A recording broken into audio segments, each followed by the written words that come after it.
I trying to be rich for the next 5 to 10 years, or am I trying to be rich for life? And I'm like, yo, I want to be rich for the rest of my life. Because I done ran through $30-40 million like it was nothing, like it was water. And I spent that shit like it was water. I'm like, all right, I got to start spending so frugally. And you don't understand. What was your biggest lesson on top of your game of making all that money, regardless if you have it or not, and you lost it? Who cares about all that? Like, what was your biggest lesson of having that much money? You got a lot of people that follow you that make like $30,000, $80,000 a year, not understanding, thinking that life changes when you make fucking 10 million. Like, it really doesn't. It actually. What was your biggest lesson at your peak of your game?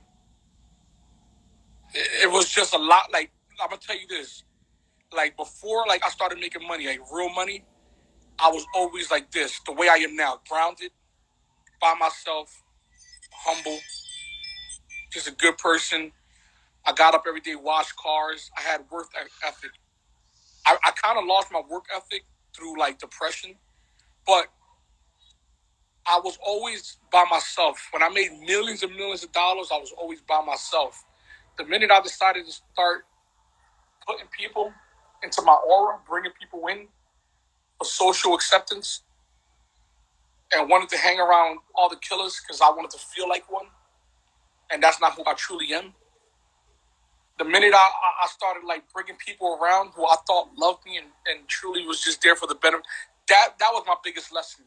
I feel like if this didn't happen to me, I would be dead by now. I would have been dead. I was moving wrong. I was in the hood, walking around with a backpack, $300,000-$400,000. You know, like, I was finna get hurt. It made me move totally different. Made me think about life totally different. Like what do you want, Omi? Do you want the fame? Do you want the clout? Or do you want the money? And I had all three at one point. And I'm not doing bad. I'm doing great. Like, I'm still doing better than, like I said, I'm still doing better than 95% of Americans. And I still, like, I find myself still, like, kind of complaining in my own mind. Not like, damn, I should be doing this. I should be. But I'm feeling better. I'm spiritually grounded. You know, my biggest lesson, bro, and I don't know if you've turned this on yet, but my biggest lesson of making a lot of money, making millions of dollars, is not investing enough. Like, making money to spend it, that mentality that I grew up on, make your fucking money, spend it, live a good life. Like, that's the black community. Well, that's us. Obviously, I'm not black, but I come from that culture. Yeah, you're in that culture. Growing up.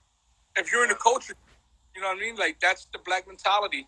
Is get money, right? The first thing you do is you get a car. Then you get a chain. Then you get a chain. Then you like, hey, guys. You go pop out with the bitches. I'm with the poor people, but I got more money than the poor people. You know what I'm saying? I'm not your kind of poor. I'm a different kind of poor. Yeah. You know what I'm saying? Like, you're mentally poor. Because what happens did you invest any money before you got hit? Like, I invested. Invest in other businesses or people, so you have residual income coming in. Like, I had shit going on, but, like, they try to take all the money that I made, and they're basically, like, trying to say that it all came from one thing. Like, I don't get credit for fixing houses, or I don't get credit for, like, breaking deals over here or breaking deals over there. You know what I mean? It is what it is. Yeah, the biggest thing I would say to the people that are in here right now is when you start making a lot of money, start putting a piece of that percentage of that money away and fucking investing in things. So you start allowing money to make money for you. Because if you make money and then you fucking spend it all, then you're back to ground zero and you're fucking constantly chasing that fucking cycle of just making money and spending it. People say, oh, I'm not making. I worked a regular, not a 9 to 5. I worked like hours, but what would I do? I would put money to the side. I sat there, I fixed my credit. Me working a regular job, I ended up getting my credit score to 875. To 850. I had money saved up that I was going to reinvest into something. Like, they're the only thing that people make is excuses. If you're not making enough money, then you're aware that you're not making enough money. Go get a side hustle. Oh, I'm going to be tired. I don't give a shit. Go go deliver pizzas. Go do something. When I met Mimi, I'm like, your credit score is at 800. What the fuck? Yeah. Like shit. Like, she. And I like. And she was working. I financial advice on me like, yo, get your credit score like this. And I'm never worried about my credit. I'm like, man, I buy this shit cash. But it's just like people that's the same how I thought too. And that's the worst thing to do. People think because you finance a car that you're broke. Like, no, you're putting somebody else's money to work while you invest yours. Why would I spend my money?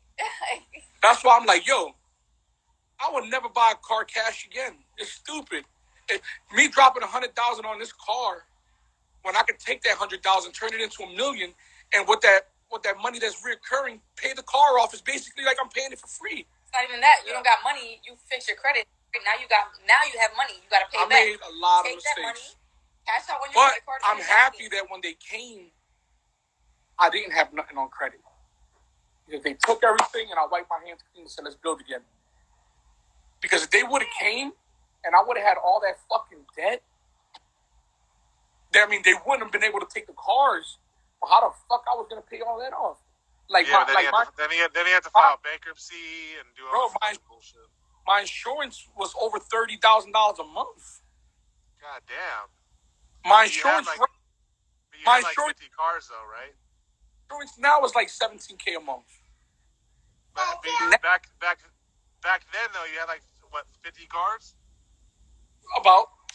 Now I got a lot, too. I'm like, yo... Bro, I gotta ask, dude, what the fuck are you doing with 50 cars? Like, was that just for the fucking lifestyle shit? No, bro, I was doing that. That's how I got famous, bro. But I wasn't doing that for Instagram. I told you, I was depressed. I was using it to fill a void. I wasn't buying cars because of I want to see how it is to be on Instagram. I bought cars because I liked it, and it made me feel better. It's like I was like, yo, if I'm gonna go spend money on drugs, I don't do drugs. I don't smoke. I drink occasionally. I don't, you know what I'm saying? Like, throughout this depression, like, I ain't gonna lie, like, when the feds came and shit, to go to sleep, I was just popping a bunch of Percocets. I said, fuck it. I never did drugs in my life. Never. You know what I'm saying? I never did drugs. Like, none of that shit. What made me always feel good in life was when I worked, I washed cars, and I bought me a brand new Camaro. Like, I always had brand new cars. I was broke with a brand new car. But I don't understand the thought process. You don't drive them all. You just having them made you feel good. It makes you feel good. Just the driving off of the lot. People don't get to experience. Yeah. I have a couple like videos where Digital's talking to me, and Digital's like, "Yo, bro, how does it feel to buy these cars?" And I told him, like, "Bro, it's already." It's getting corny. I don't give a fuck about this. I said, I'm buying it now. I'll be excited. I'll take a picture in front of it. By the time I drive home, I'm back to being depressed again. You know, people make like, oh, well, you got all that money, you depressed. Depression never come. Bro, my happiest times were times I didn't have money. The feeling of obligation is the hardest. I think it's the hardest feeling that hits me the hardest. When my family members call me, hey, my mortgage, or hey, I don't like that obligation. Nobody, like, you niggas didn't call me on my birthday, never gave me a Christmas present. Now I'm supposed to give a fuck that your mortgage isn't paid? And I'm a good person. I have a good heart, so I'll still do it. But, like, this is what you got to do from now on. That's what I'm doing now is this. I'm not going to overextend to help anybody. If I can help you, got to be at a distance. If I can help you, it isn't taken away from me. But I'm not going to overextend and help somebody to then fall over. I'm not. I did it so much for all my friends. I made 6 people millionaires.